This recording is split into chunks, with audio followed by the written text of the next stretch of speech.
ali. O pão e o vinho à mesa eram repartidos entre irmãos.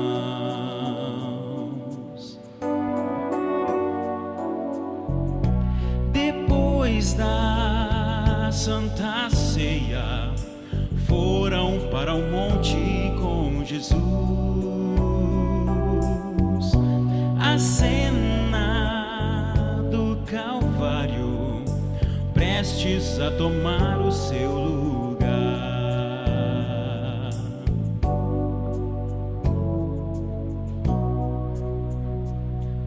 E o mestre lhes falou que havia de partir. Eles mal podiam acreditar.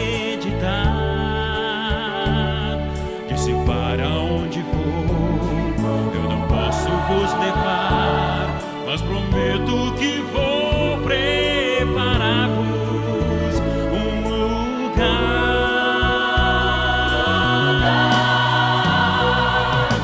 Não se turbe o coração, crede em Deus, em mim.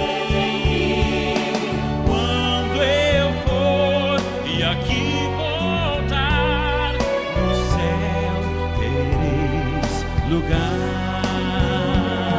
No céu tereis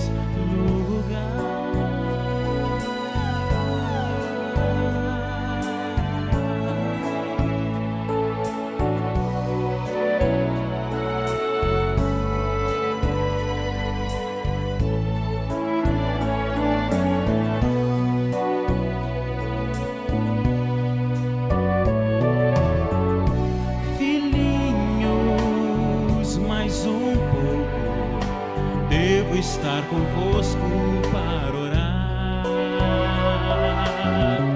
Chegada é a hora, devo ir agora e me entregar.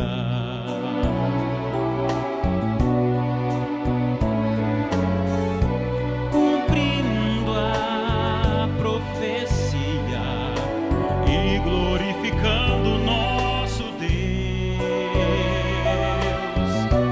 entrego minha vida para a humanidade se salvar.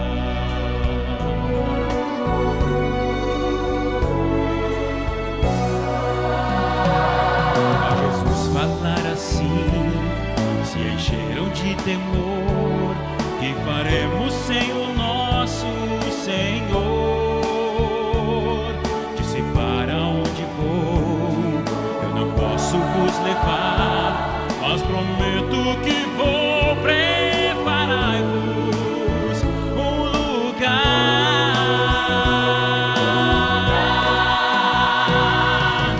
Não se turbe o coração, crede em Deus, em mim.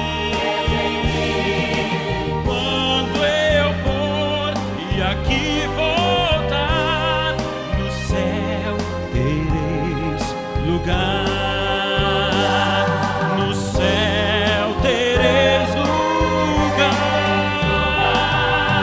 Não se turbe o coração, crede em Deus, em mim.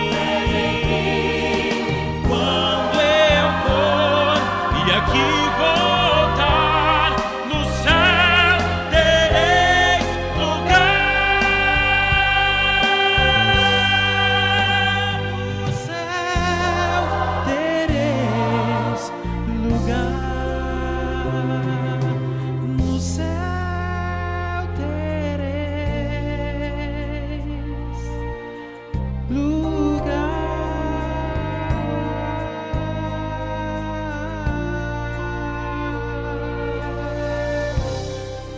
Amém.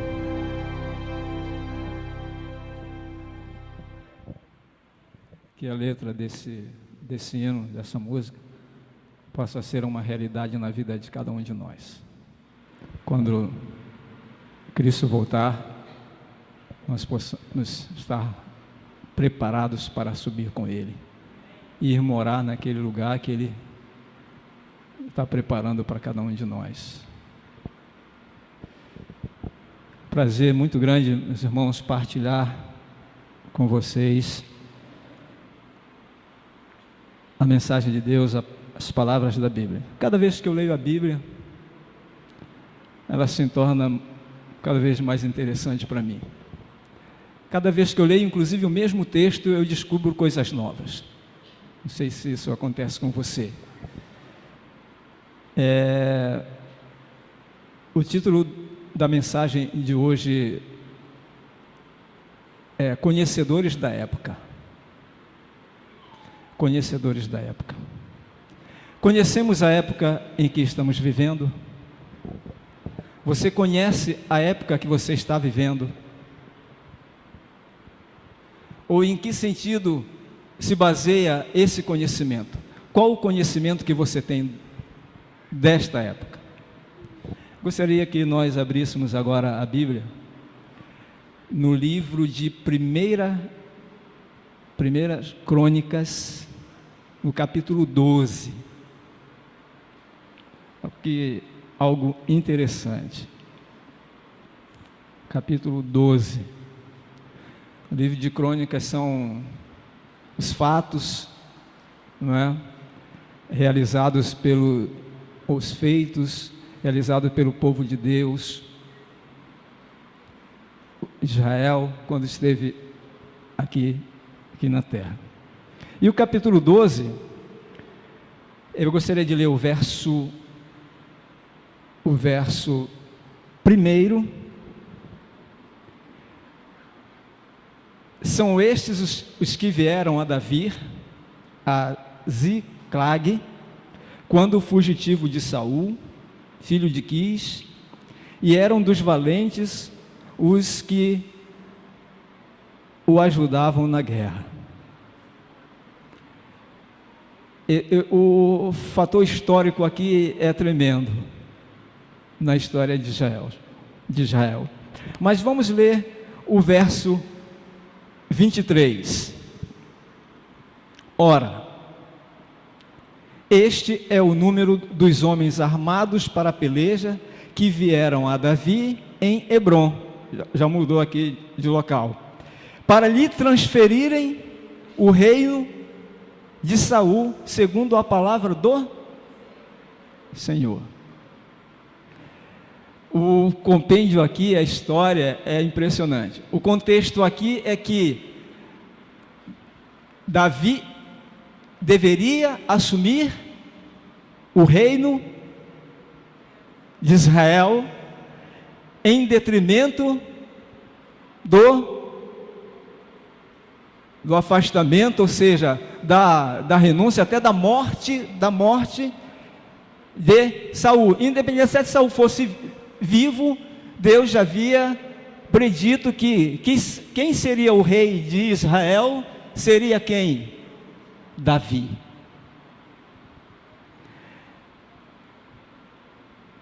Claro, a política lá não estava fácil.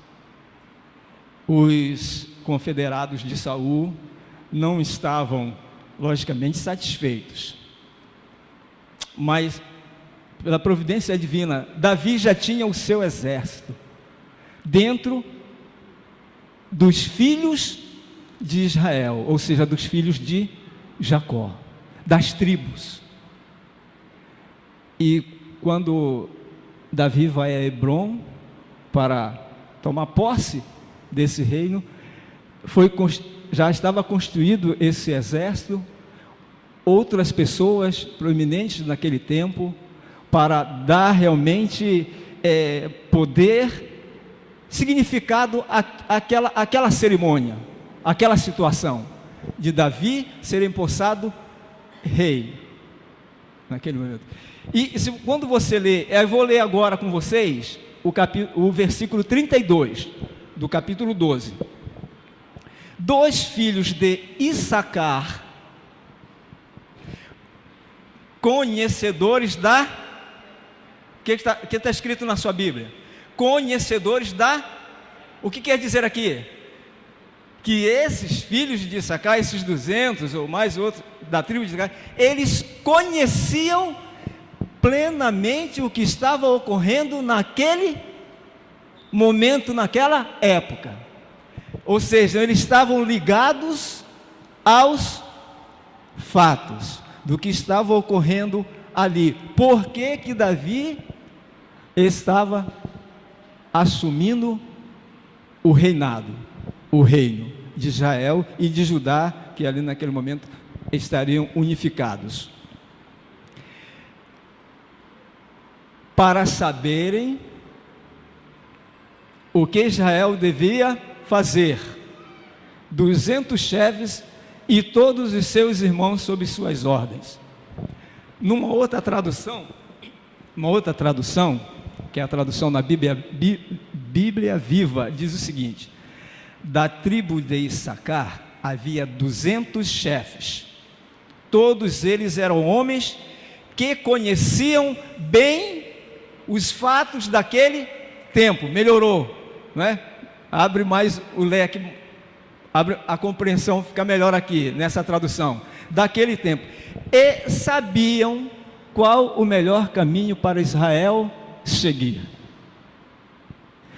Se você ler o capítulo 12, principalmente a partir do verso 23 em diante, você vê que cada tribo de Judá que compunha o exército ali de Davi tinha uma característica, mas hoje nós vamos só nos ater à característica da tribo de Issacar.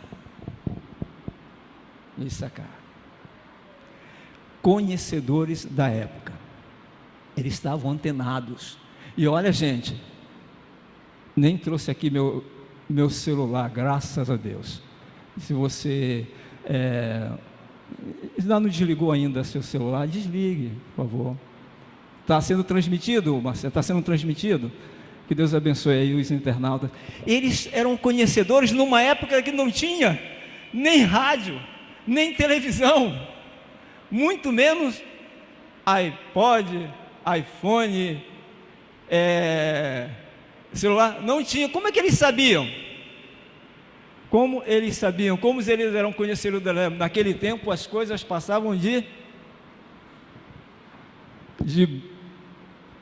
corriam, as notícias corriam de boca a boca, o que também é um meio eficaz de comunicação, principalmente daquele tempo. Mas eles estavam antenados, eles estavam ligados no que estava ocorrendo naquela. Será que você e eu estamos antenados, ligados nos acontecimentos desta época?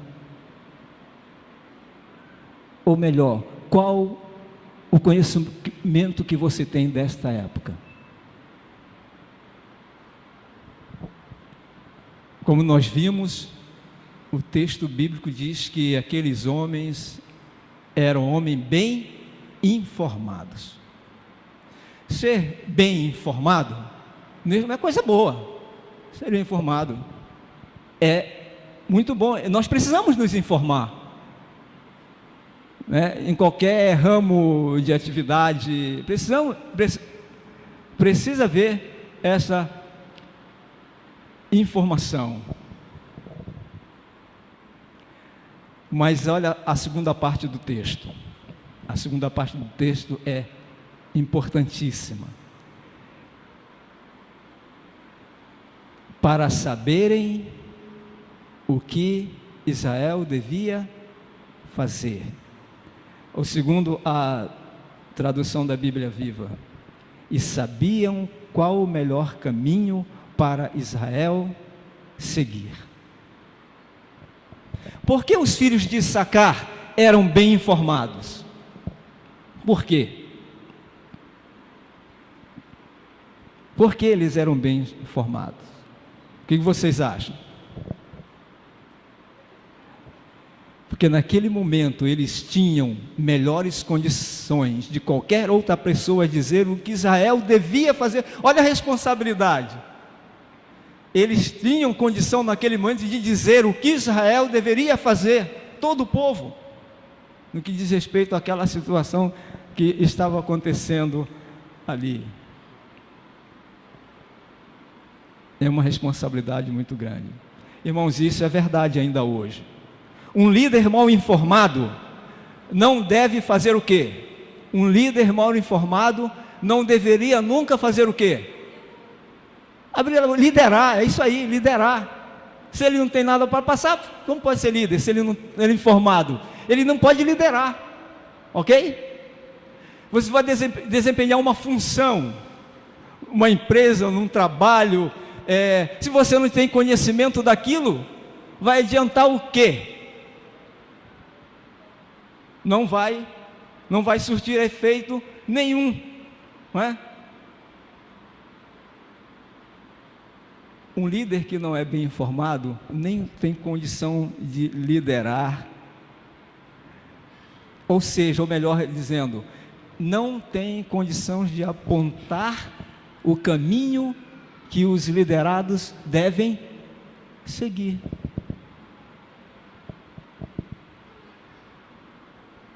Graças a Deus que nós temos o maior líder de todos os tempos, não é? Que é Jesus Cristo.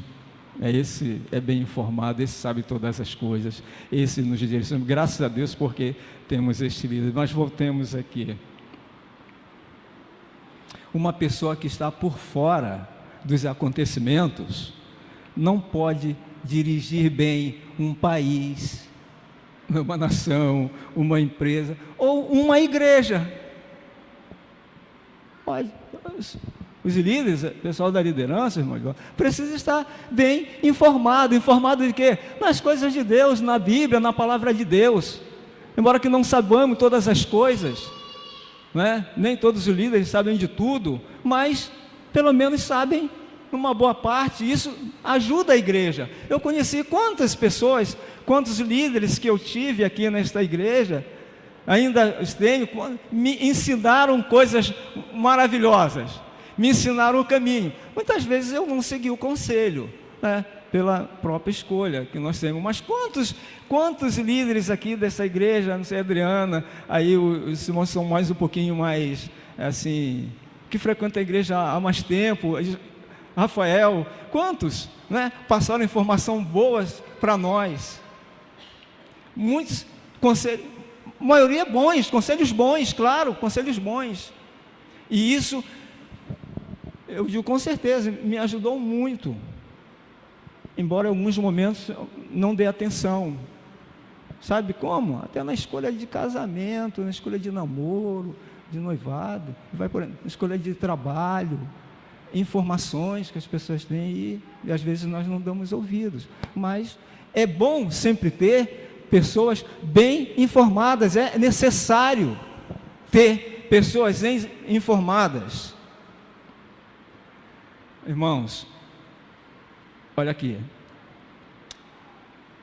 embora é bom frisar que a liderança, que o líder tem que ser bem informado,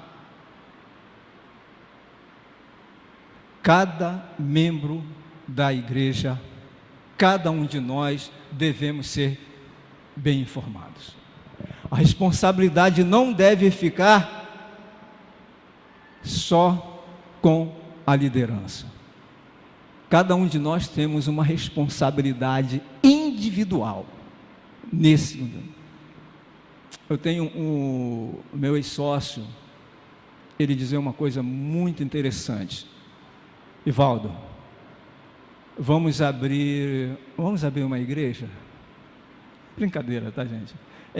Pequenas igrejas, grandes negócios. Por quê, cara? Por que tu fala isso? Ivaldo, a coisa mais fácil é enganar a igreja. A coisa mais fácil é enganar as pessoas. Haja vista um monte de segmentos, um monte de igrejas que nós temos por aí. Sabem por quê? Porque as pessoas não procuram informação. Ah, tá, é assim, não é assim, tá, então vamos juntos. Não procura pesquisar como faziam os bereanos. Tudo que vier, qualquer informação que vier a você tem que ser o quê? Você tem que comparar, tem que ver se isso realmente é a verdade. O problema, irmão, é que nós somos preguiçosos, nós não queremos informações que vão nos levar para o céu. Muitos de nós temos informações acadêmicas, informações do contexto do mundo. E é importante, sim, é importante, mas conhecer a época no contexto espiritual é melhor. E por isso muitos são enganados hoje. É importante que eu e você, cada você que está aí, seja bem informado do que está acontecendo na época, no contexto, no segmento espiritual. É inconcebível, amados, que nesta era de comunicação instantânea, alguém não saiba das coisas. Claro que às vezes vem algumas informações distorcidas, e por isso você tem que estar bem informado. Outro dia surgiu aí um vídeo do Obama, né, do Barack Obama, passaram para mim, inclusive, pelo meu celular, pelo menos, ele falando do sábado, do não sei o quê, não vai ser por aí, montagem, foi montagem, bem clara, ainda não é por... Os acontecimentos, precisamos entender, pesquisar os acontecimentos escatológicos da profecia, para entendermos certas coisas. Não, cuidado também com certas informações que vêm. Para isso você tem que comparar se essa informação é verídica ou não. Não vá logo na primeira, senão vai ser levado como vento. E aí de repente todo mundo está falando, mas nem sempre que todo mundo está falando é a verdade. Não é verdade isso? Nem sempre que todos estão falando é a verdade. A verdade, nós queremos ressaltar nesta manhã, a verdade única e exclusivamente estar aqui, neste livro. É a verdade que vai nos salvar. É aqui que nós temos que estar bem informados, na palavra de Deus. Quantos de nós temos negligenciado esse ponto? Oi, Valéria. Quantos nós temos à nossa disposição, Senhor? À disposição, irmãos, a palavra de Deus, a lição da escola sabatina, o livro do Espírito de Profecia, e entra ano, sai ano, entra mês, sai mês, e de repente, um belo dia, vem alguém e fala, não sei o que, aquela passagem lá, gente, não sou eu que devo responder. Claro, algumas pessoas têm dificuldade, a gente entende, não é? Os mais idosos têm dificuldade, mas estou falando num contexto geral. Passamos às vezes a semana inteira e não pegamos sequer na nossa Bíblia, e muito menos na lição da escola sabatina. Como vamos ser informados do que está acontecendo, do conhecimento que realmente importa? E é esse conhecimento que vai ajudar a salvação, a nos salvar. Está aí a lição de Jeremias que nós estudamos. O povo tinha um conhecimento superficial. Deus queria que eles conhecessem, tivessem uma religião realmente do coração, conhecessem realmente as coisas.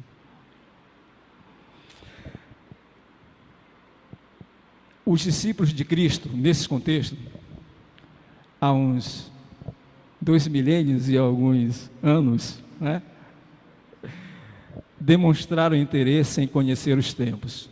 Os discípulos de Cristo, quando ele esteve aqui na terra, durante o seu ministério, principalmente os 12, desejaram conhecer mais daquilo que estava acontecendo naquele tempo. Jesus estava já no fim do seu ministério, havia dito para eles que, em certo sentido, havia dito para ele que ele iria morrer, que ele não estaria mais com eles, por breve tempo não estaria mais com eles. Os discípulos então ficaram intrigados, preocupados com aquilo. E lá no capítulo 24 de São Mateus, gostaria que você fosse lá, o capítulo 24 de São Mateus, e depois o capítulo 21, nós vamos explorar, aliás, 21 de São Lucas, 24 de Mateus e 21 de Lucas. E no capítulo 24, no verso 3, os discípulos demonstram isso, esse interesse em conhecer os tempos inclusive que eles estavam vivendo, e o tempo futuro. E lhe perguntaram: dize-nos quando sucederão estas coisas, e que sinal haverá da tua vinda e da consumação do século. Aqui sobre a gente não vamos pormenorizar aqui, porque nós gostaríamos de encerrar antes do meio-dia.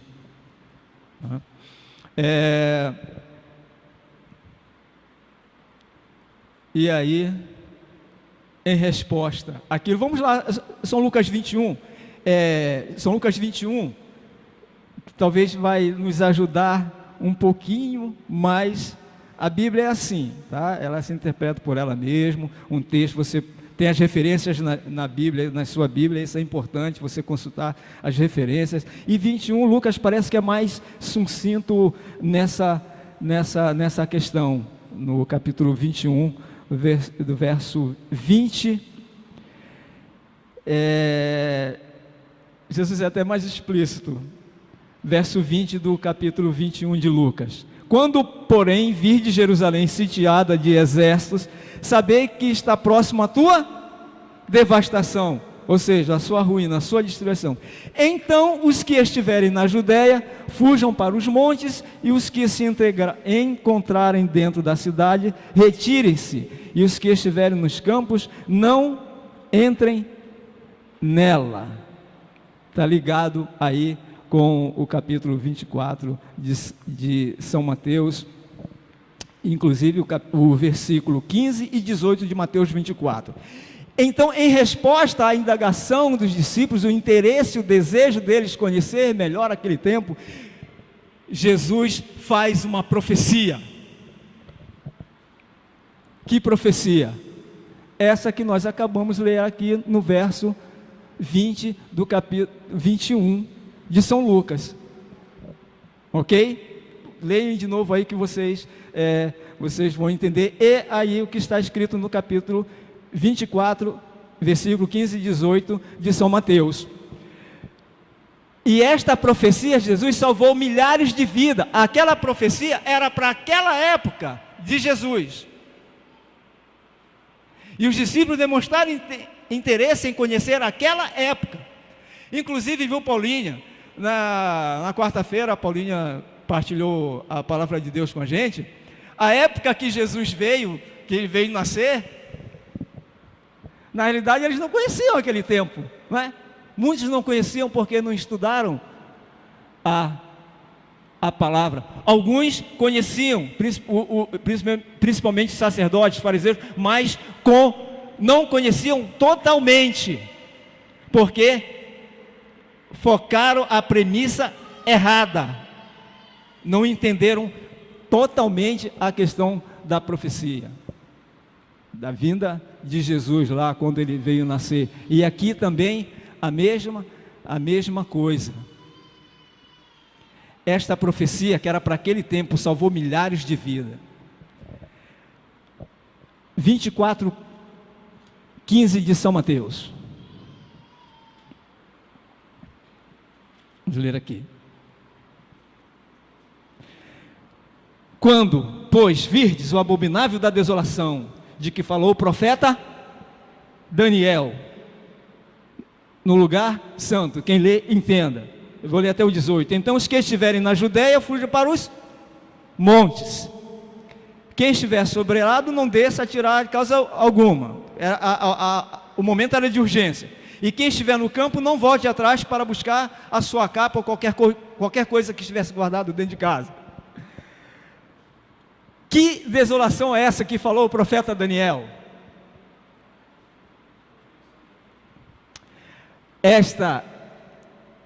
Esse assunto aqui está ligado com a profecia, está ligado na profecia das 2300 tardes e manhãs, todo o contexto.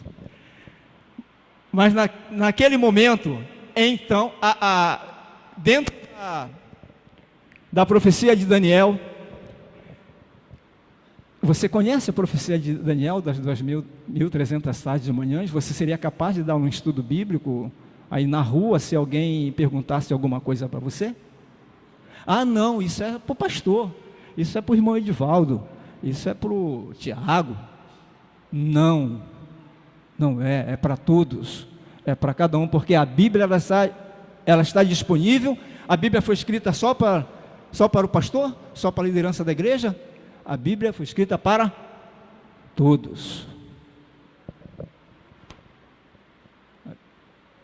Na profecia das 2300 tardes e manhãs, ela seria dividida em alguns períodos.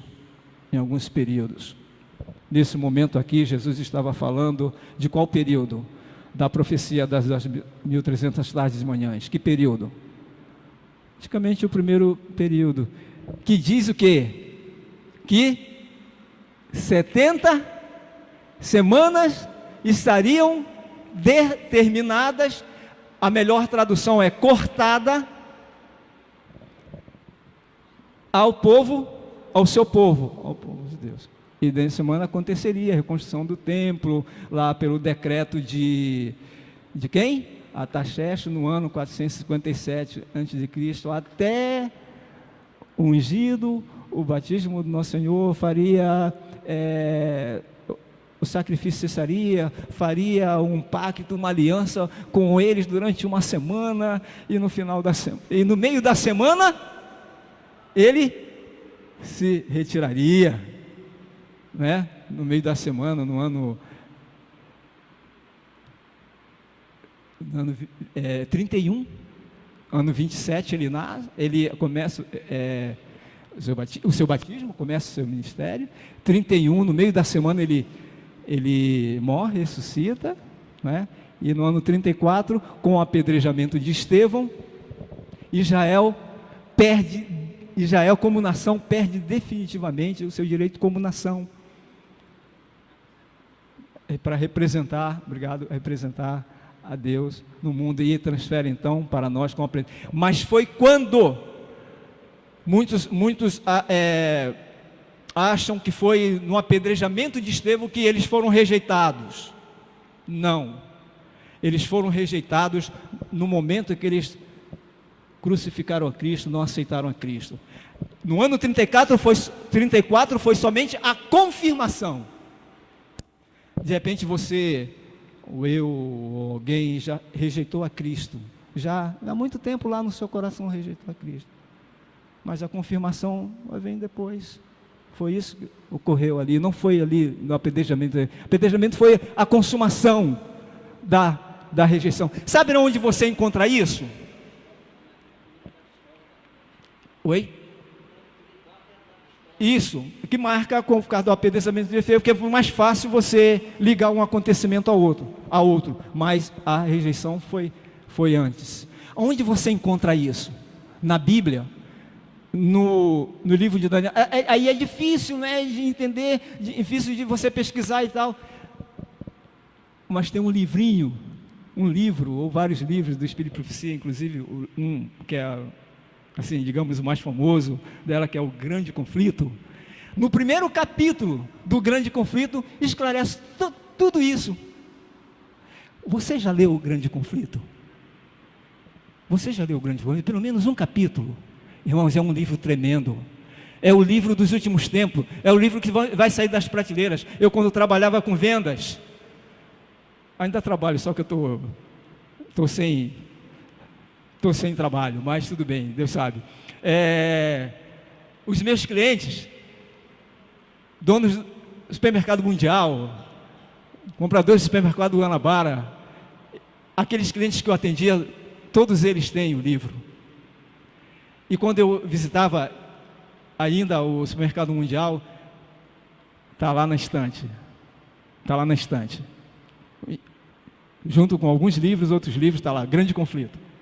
E outros que nós trabalhamos como livro missionário, estão lá. E o Grande Conflito vai ser o livro que vai sair das prateleiras, não é?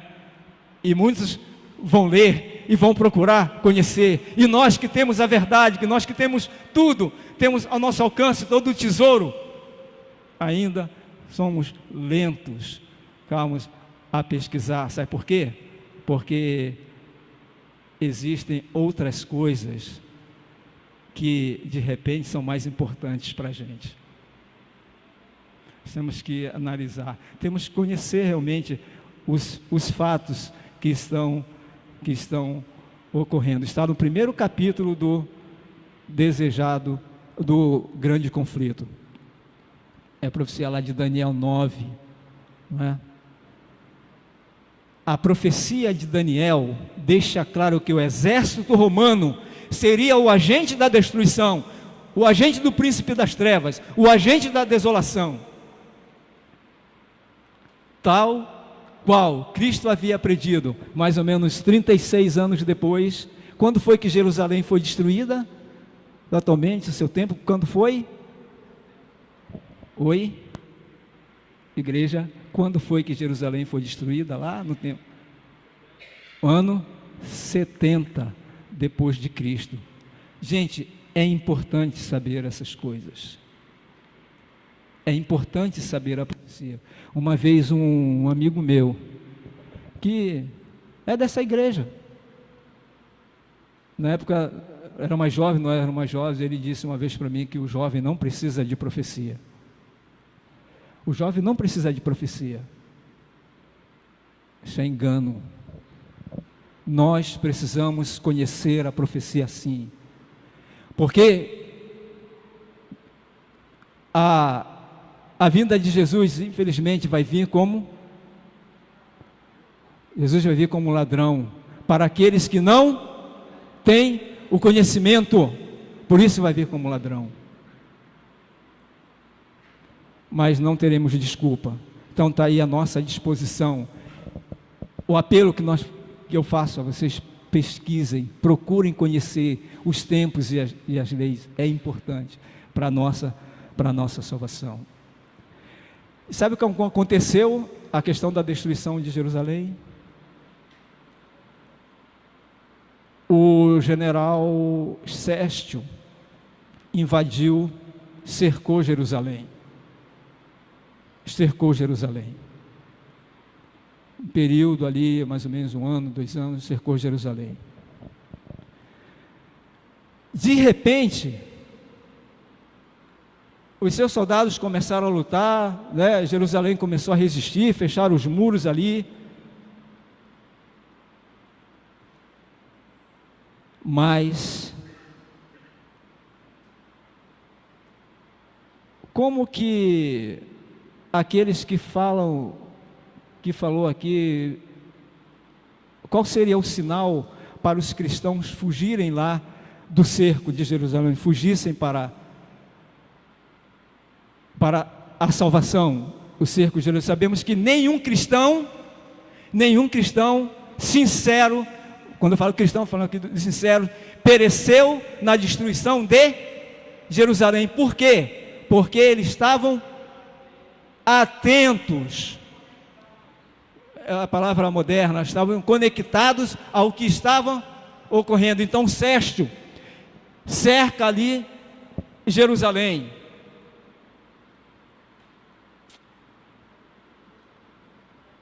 E quando Sérgio cercou Jerusalém, era sinal para que os cristãos sinceros fugissem.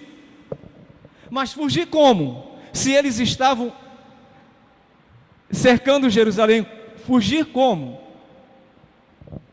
Olha só, isso você vai encontrar lá no grande conflito. Foi então, irmãos, que se deu o livramento providencial. Sem a menor razão aparente, não se sabe de onde, a história não explica. Sérgio se retirou. Sérgio se retira. Não sabe-se por que razão ele deixou de sitiar Jerusalém com o seu exército. E aí, quando Sérgio sai em retaguarda, abre-se os portões, os zelotes que era da polícia armada lá de Jerusalém com o exército, saíram ao encalço de Sérgio. Saíram ao encalço de Sérgio. Começaram então a perseguir os romanos. Mas aqueles cristãos sinceros, os que estavam antenados, que estavam ligados na profecia que Cristo dera há quanto tempo atrás? Pelo menos 35 a 36 anos atrás. Eles estavam ligados naquela profecia, naquela época, o que iria acontecer. Então, acompanhando os acontecimentos, entenderam que naquele momento, no momento em que Sérgio se retira com o seu exército, que a milícia armada de Jerusalém vai ao encalço deles, agora, perna para que te quero, é hora de sair. Os cristãos saíram, irmãos, salvos, para a honra e glória de Deus, porque estavam ligados nos acontecimentos. E nenhum cristão se perdeu naquele tempo, na destruição de Jerusalém. Irmãos, nenhum cristão sincero vai se perder quando Jesus voltar, porque estarão conectados, ligados ao acontecimento. Quando Jesus voltar, as coisas vão estar no seu curso normal. Muitas pessoas pensam que vai estar um burburinho, vai estar tudo... Não, as pessoas vão estar trabalhando, outros vão estar nas suas famílias, vão estar nos seus lazeres, normal. A vida vai estar normal, só que os acontecimentos, não é? Estarão de uma maneira diferente. Muitas coisas vão acontecer e que dão prenúncio realmente de que Cristo está para voltar, mas muitos estarão absortos nos seus afazeres, nas suas coisas, no seu trabalho, naquilo que mais interessa. Às vezes o ganho, né, pela sobrevivência, ainda isso é importante, mas muitos podem estar dando atenção mais a algumas coisas do que neste momento, que é o momento da volta de Jesus. E esse momento que nós estamos vivendo agora, o momento da época. Que época é?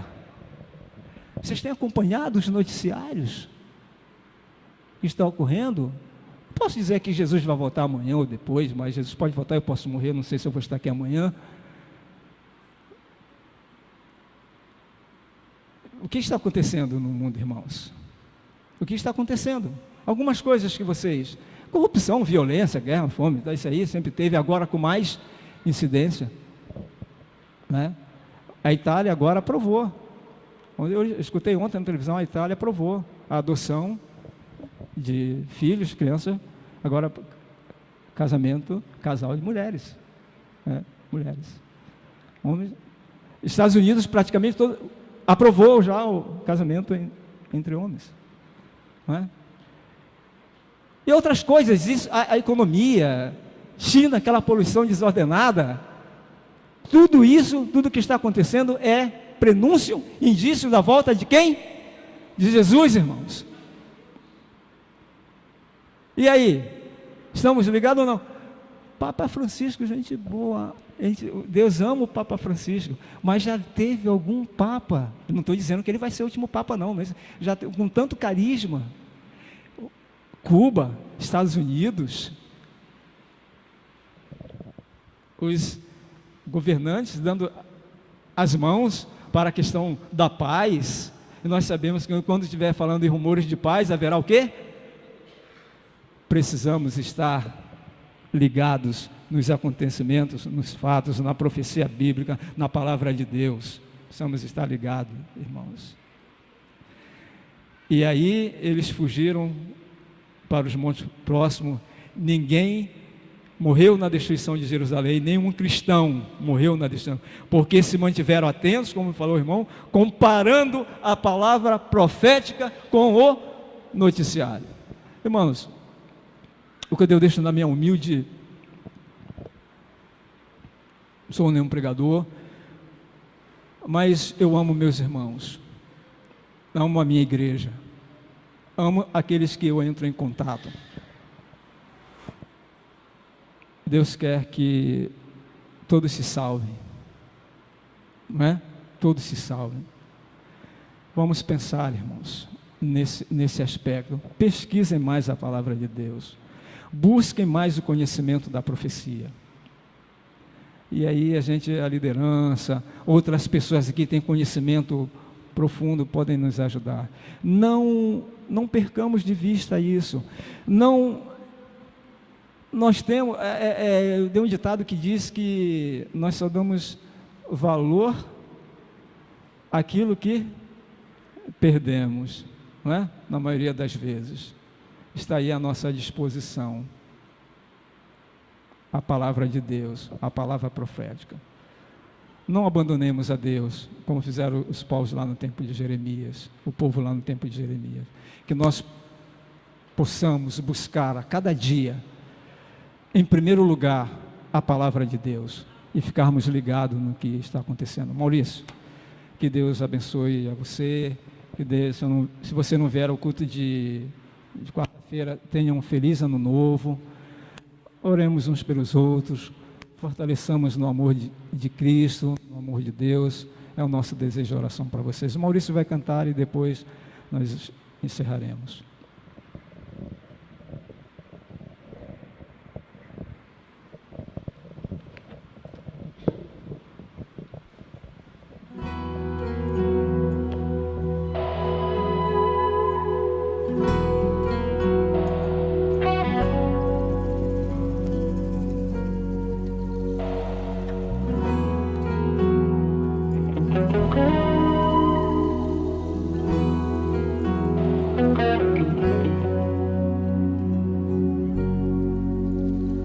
Grandioso Deus, o grande eu sou, rocha firme tu és, meu Senhor El Shaddai, Emanuel, vitorioso, eterno Rei dos Reis, poderoso Deus, mas só uma vez eu vi meu Deus correr uma vez. Foi quando eu caí, Deus correu para mim, em seus braços me ergueu, me tornou seu filho, com amor me abraçou, me fez parar de chorar, com perdão em sua voz, disse: filho, eu ainda te amo. Fiquei surpreso ao ver meu Deus correr. Quando eu o deixei, eu sei, quebrei teu coração. Eu só me feri, tentei viver sem Deus. Mas uma noite me lembrei do amor do meu Pai. Sem forças eu voltei, de longe eu o vi antes de eu chegar. Eu vi meu Pai correndo pra mim. Foi quando eu caí, Deus correu para mim, em seus braços me ergueu, me tornou seu filho, com amor me abraçou, me fez parar de chorar, com perdão em sua voz, disse: filho, eu ainda te amo. Fiquei surpreso ao ver meu Deus correndo assim, mas Deus correu. Foi quando eu caí,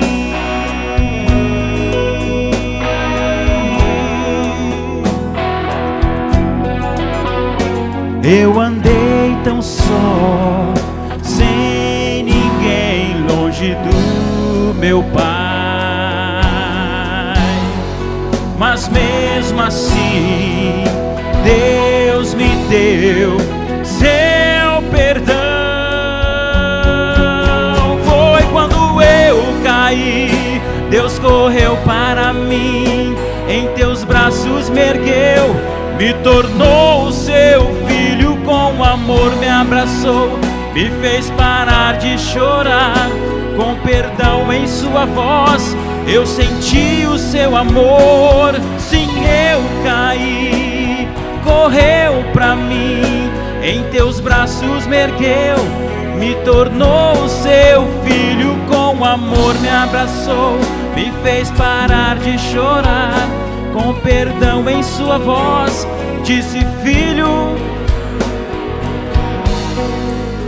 me fez teu filho. Disse: filho, eu ainda te amo. Meu Deus correu, meu Deus correu, correu pra mim. Meu Deus correu, veio até mim.